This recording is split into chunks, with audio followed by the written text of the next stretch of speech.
What if you aced like every single exam, got straight A's, but still felt totally lost when it came to like actually navigating the real world? Yeah. That's kind of the question that we're tackling in this deep dive. And it all starts with the Dot podcast episode, Are Schools Failing Life 101? Why Test Scores Don't Pay the Bills. It's a provocative question, and I think one that resonates with a lot of people. The podcast, it really kind of hits a nerve by highlighting this growing disconnect between what's traditionally taught in schools and what's actually needed to succeed in today's, rapidly changing world. Right. Yeah. So, okay. So let's unpack this idea of Life 101. What exactly are we talking about here? Well, the podcast argues that while schools are great at teaching us like academic concepts, they often fall short when it comes to equipping us with the practical skills needed to thrive in the real world. Yeah. Think about it. We're preparing students for jobs that might not even exist yet, right? We're sending them out into a world where AI is transforming industries, financial landscapes are becoming increasingly complex, and the ability to connect with others on an emotional level is more valuable than ever. Yeah. It's like we're giving them the ingredients, but not the recipe, right? Exactly. They have the knowledge, but not necessarily the know-how to apply it in real life situations. Exactly. And the podcast breaks down this know-how into 4 key skill gaps: Okay. financial intelligence, digital and AI literacy, emotional intelligence, and critical thinking. Okay, let's dive into those. The podcast threw out a pretty alarming statistic about financial intelligence. Something like 76% of graduates feeling unprepared to make financial decisions. But it's not like we're just talking about balancing a checkbook anymore, right? Absolutely not. We're Yeah. living in an age of complex financial products Yeah. and cryptocurrency online investing. And let's not forget rising student debt. Right. Understanding these things isn't just a nice to have, it's essential for navigating adult life. Yeah. Imagine stepping out into the world without a clue about managing your finances. Right. It's a recipe for stress and potential disaster. For sure. For sure. Okay, so then there's the whole digital and AI landscape. The podcast mentions that a staggering 85% of jobs in 2030 don't even exist yet. That's a mind-boggling figure. But doesn't everyone have basic computer skills these days? What's the real issue here? It's not just about knowing how to use a computer. It's about understanding how AI is shaping the world around us. From the way we work to the way we consume information. Mm-hmm. It's about being able to adapt to new technologies, leverage them to our advantage, and critically assess their implications. Right. Think about it. Are you comfortable with the idea of AI making decisions that directly impact your life? Yeah. Do you understand how algorithms influence what you see online? Oh, yeah. These are the kinds of questions we need to be asking ourselves and that our education system needs to be addressing. Totally. Okay, so we've got finances and technology covered now. Let's talk about something a little less tangible, emotional intelligence, or EQ. I know the podcast mentioned that EQ is actually a stronger predictor of leadership success than IQ, but why is that we're still so focused on test scores and academic achievements? It's fascinating, isn't it? In a world where AI is automating more and more tasks, what sets us apart are those uniquely human qualities: empathy, self-awareness, the ability to build relationships, communicate effectively, and navigate complex social dynamics. These are the skills that allow us to collaborate, lead teams, and resolve conflicts, and they're becoming increasingly valuable in the workplace. Okay, but hold on. Doesn't everyone think they're a critical thinker? What's the podcast's take on why this skill is seemingly lacking? Well, the podcast points out that critical thinking isn't just about having an opinion.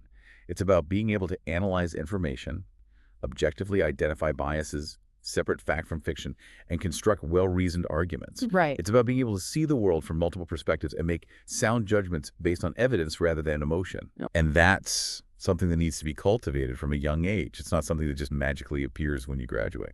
Yeah, okay. So we've got these 4 skill gaps: financial intelligence, digital and AI literacy, emotional intelligence, and critical thinking. They seem pretty important individually. But how do they connect? What's the bigger picture here? Well, what's fascinating here is that these skills are interconnected. Okay. They reinforce each other. For Right. example, strong critical thinking skills will help you navigate the complex world of online information and make informed financial decisions. Emotional intelligence will allow you to work effectively with others in a world increasingly driven by technology, and digital and AI literacy will equip you with the tools to solve problems, analyze data, and adapt to the constantly evolving demands of the 21st century workplace. So we're not just talking about individual skills here. We're talking about a whole way of thinking, a way of being in the world that's essential for success in all areas of life. Exactly. And the consequences of not developing these skills are significant not just for individuals, but for society as a whole. Wow. The podcast mentions a staggering statistic that poor communication alone costs companies $420,000 annually. Wow. Imagine the lost productivity, Yeah. the missed opportunities, the potential that's being squandered because people lack these fundamental Yeah. skills. So let's pause here for a moment. Think back to your own education. Was there a time when you felt unprepared for a real life challenge? What skill do you wish you had learned back then? I think everyone has had those moments where they felt like their education hadn't quite prepared them for the realities of life outside the classroom. I know I certainly have. And it makes you wonder, what if we could redesign education from the ground up? Yeah. What if we could prioritize these essential life skills alongside academic knowledge? It's almost like we're setting people up to win in a game that nobody's playing anymore. Precisely. And that's the crux of the issue we're clinging to, an outdated model of education that no longer fully serves the needs of today's students or the demands of the 21st century world. And the consequences are far-reaching. So where do we go from here? We've identified the problem, but what about solutions? The podcast calls for action, but what does that actually look like? Who needs to step up and make these changes happen?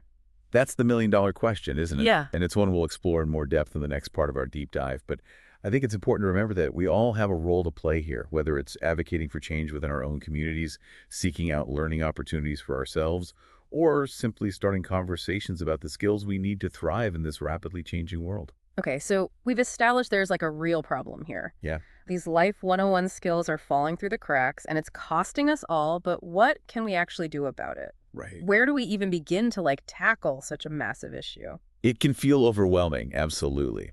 But the podcast does offer some, glimmers of hope. They point to three key players who can drive change: parents, employers, and policymakers. Let's unpack what each of these groups can contribute. Sounds like a plan. Let's start with parents. They're on the front lines, seeing firsthand how prepared or unprepared their kids are for the real world. Right. And parents have a powerful voice when it comes to shaping education. They can start by advocating for curriculum changes within their local school districts. Ask tough questions. Are they incorporating financial literacy in a way that goes beyond balancing a checkbook? Are they teaching digital skills that are relevant to the jobs of tomorrow, not just yesterday? Are they fostering emotional intelligence and critical thinking, or are those still considered soft skills that get pushed aside? That makes sense, but let's be real. Some schools might be resistant to change. They might be dealing with budget cuts, standardized testing pressures, or just plain inertia. How can parents effectively push for these changes? It's true, change is never easy, but persistence and collaboration are key. Connect with other parents who share your concerns. Attend school board meetings, present well-researched proposals. And remember, it's not about attacking teachers or administrators. It's about working together to create a better learning experience for everyone. Parents can also supplement their children's education at home.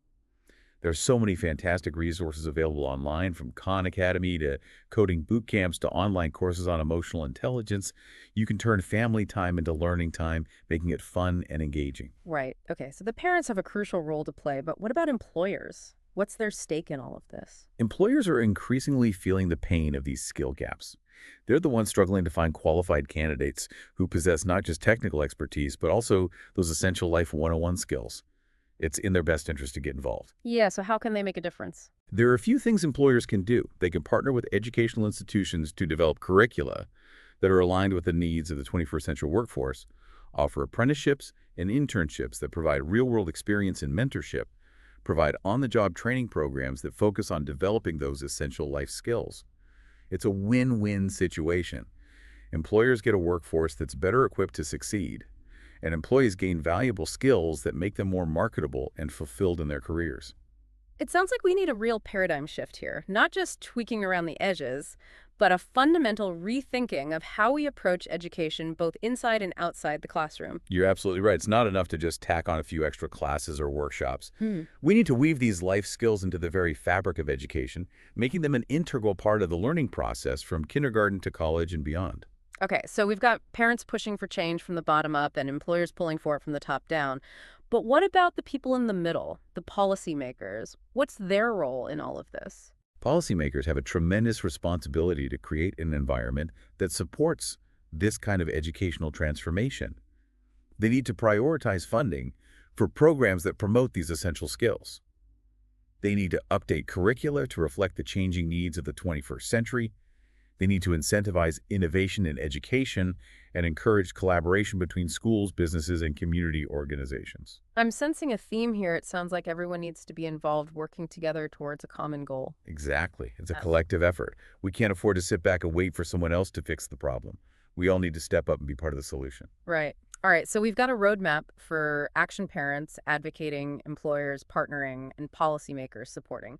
But let's zoom out for a moment. If we could redesign education from scratch, if we could build a system that truly prepares students for the challenges and opportunities of the 21st century, what would that look like? What are the key principles we should be guided by? That's a great question, and one that deserves a deep dive all on its own. But I Yeah. think there are a few core principles that would be essential to any truly future-proof education system. Okay, let's hear them. First and foremost, we need to shift from a knowledge-based model to a skills-based model. It's not enough to simply fill students' heads with facts and figures. We need to equip them with the skills to apply that knowledge, to solve problems, to think critically, to innovate, to collaborate, to communicate effectively, to adapt to change. We need to move away from passive learning and embrace active experiential learning. Put students in the driver's seat. Let them experiment, fail, learn from their mistakes, and develop a growth mindset. I love that it's about empowering students to become active learners, not just passive recipients of information. Exactly, and we need to personalize learning. Mhm. Recognize that every student is unique, with different strengths, interests, and learning styles. Create flexible pathways that allow students to explore their passions, develop their talents, and pursue their own individualized learning journeys. So it's about tailoring education to the individual rather than trying to fit everyone into the same mold. Precisely. And let's not forget the importance of fostering creativity and innovation. We live in a world where the only constant is change, so we need to equip students with the ability to think outside the box, to generate new ideas, to embrace uncertainty, and to navigate ambiguity. That means encouraging experimentation, risk-taking, and a willingness to challenge the status quo. So less rote memorization, more hands-on exploration, less emphasis on standardized tests, more focus on real-world problem solving. Absolutely. And we need to cultivate a love of learning, make education engaging, relevant, and meaningful, connected to real-world issues, inspire curiosity, and foster a sense of wonder, help students discover the joy of learning for its own sake, not just for the sake of getting good grades or landing a job. So it's about igniting that inner spark, that thirst for knowledge that will stay with them long after they leave the classroom. Exactly. And finally, let's not forget the importance of social-emotional learning. We need to teach students how to manage their emotions, build healthy relationships, empathize with others, and be responsible members of their communities.